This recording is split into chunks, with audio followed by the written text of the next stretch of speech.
ఆ ఒక్క యాప్ అక్రమాలకు కేరఫ్గా మారుతోంది. డేటింగ్ యాప్స్పై కేంద్రం కఠిన నియంత్రణలు తీసుకొస్తున్నప్పటికీ దేశవ్యాప్తంగా డేటింగ్ యాప్స్ పేరిట మోసాలు రోజురోజుకి పెరుగుతున్నాయి.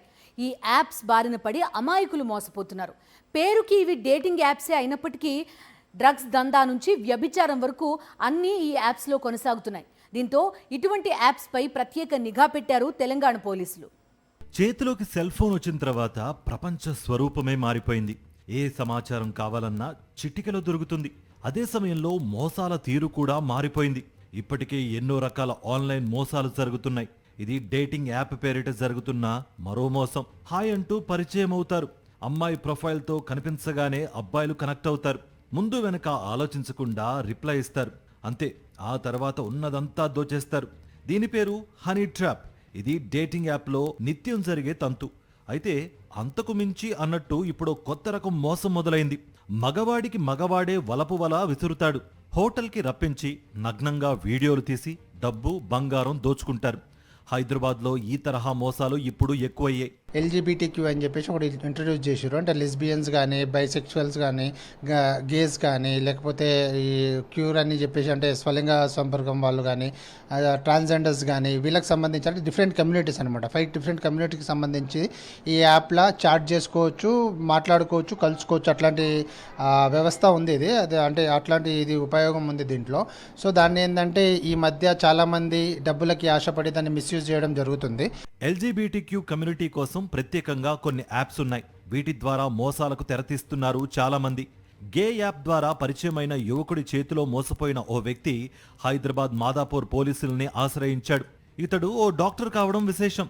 ఇద్దరూ కలవాలని నిర్ణయించుకుని మాదాపూర్ అయ్యప్ప సొసైటీలో ఓయో రూమ్ బుక్ చేసుకున్నారు. అలా రూమ్కు వెళ్లిన తర్వాత డాక్టర్పై యువకుడు అఘాయిత్యానికి ప్రయత్నించాడు. ఆ తర్వాత బెదిరించి డబ్బులు వసూలు చేశాడు. డాక్టర్ పనిచేస్తున్న హాస్పిటల్కు వెళ్లి న్యూసెన్స్ క్రియేట్ చేశాడు. మరిన్ని డబ్బులు ఇవ్వాలని బెదిరించాడు. దీంతో సదరు డాక్టర్ పోలీసులకు ఫిర్యాదు చేశాడు. పోలీసులు కేసు నమోదు చేసి నిందితుడి కోసం గాలిస్తున్నారు. ఈ మధ్య చాలా మంది డబ్బులకి ఆశపడి దాన్ని మిస్యూజ్ చేయడం జరుగుతుంది. కొంతమంది ట్రాన్స్జెండర్స్ సర్వీసెస్ రిక్వైర్మెంట్ కోసం అని పెట్టి, అంటే వాళ్ళు ట్రాన్స్జెండర్స్ కాకుండా కానీ ట్రాన్స్జెండర్ సర్వీసెస్ రిక్వైర్మెంట్ కావాలని చెప్పేసి పెట్టి వాళ్ళని పిలిపించుకొని ఓయో రూమ్లను లేకపోతే ప్రైవేట్ రూమ్లను ఎక్కడో పిలిపించుకొని మద్యం సేవించేటట్టు చేసి వాళ్ళని అన్కాన్షియస్లో ఉన్నప్పుడు వాళ్ళ న్యూడ్ వీడియోస్ చూడడము, దాని తర్వాత వాళ్ళని బ్లాక్మెయిల్ చేసి అమౌంట్ అడగడం, డిమాండ్ చేయడము, ఇట్లాంటి నేరాలు చాలా జరుగుతున్నాయి. ఈ మధ్యకాలంలో ఇలాంటి ఘటనలు తరచుగా జరుగుతున్నాయని అంటున్నారు పోలీసులు. మరో కేసులో డబీర్పురాలో నివసించే ఫర్హాన్ను పోలీసులు అదుపులోకి తీసుకున్నారు. గే యాప్ ద్వారా కొందరిని లోబర్చుకుని బ్లాక్మెయిల్ చేసి డబ్బులు వసూలు చేయడం ఇతగాడి పని. షేక్పేటకు చెందిన ఓ వ్యక్తిని ఇలానే బ్లాక్మెయిల్ చేశాడు. పోలీసులకు ఫిర్యాదు చేయడంతో విషయం బయటకొచ్చింది.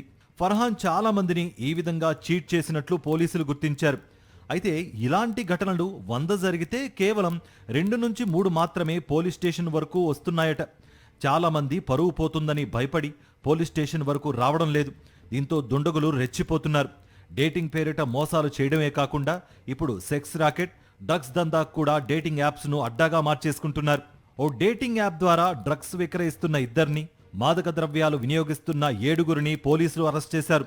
నిందితుల వద్ద నుంచి 100 గ్రాముల MDMA, 10 మొబైల్ ఫోన్లు, ఒక చిన్న వేయింగ్ మిషన్ స్వాధీనం చేసుకుని వారిని అరెస్ట్ చేసి రిమాండ్కు తరలించారు.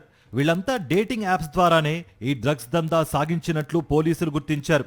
ఈ అప్లికేషన్లో ఓన్లీ బ్లాక్మెయిలింగ్ అని కాకుండా ఇప్పుడు ఈ మధ్యలో మనం చూస్తున్నాం చాలామంది దీంట్లో డ్రగ్స్ విక్రయించడము, మాదక ద్రవ్యాలు అన్నీ చాలా ఇల్లీగల్ యాక్టివిటీస్ కూడా చాలా జరుగుతున్నాయి. కాబట్టి ఇట్లాంటి అప్లికేషన్స్ ఎవరైనా యూజ్ చేస్తున్నారంటే కొద్దిగా అప్రమత్తంగా ఉండండి.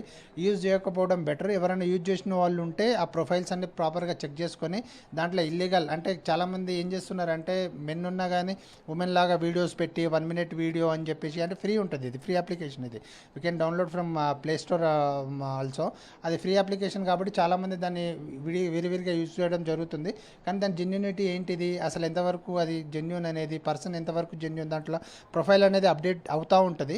సో అది ఎంతవరకు జెన్యూన్ అనేది చెక్ చేసుకోవాలా, దాన్ని ఎంతవరకు లిమిటెడ్గా యాక్సెస్ చేసుకొని అంతవరకు లిమిటెడ్గా యాక్సెస్ చేసుకొని దాన్ని వాడుకుంటే బెటర్. డేటింగ్ యాప్స్కు ఎంత దూరంగా ఉంటే అంత మంచిదని అంటున్నారు పోలీసులు. ఒకవేళ యాప్ వాడాల్సి వస్తే అత్యంత అప్రమత్తంగా ఉండాలని సూచిస్తున్నారు. యాప్ ద్వారా పరిచయమైన వ్యక్తులు కలవడానికి బయటకు వెళుతున్నప్పుడు సన్నిహితులు లేదా కుటుంబ సభ్యులకు సమాచారం ఇవ్వాలి.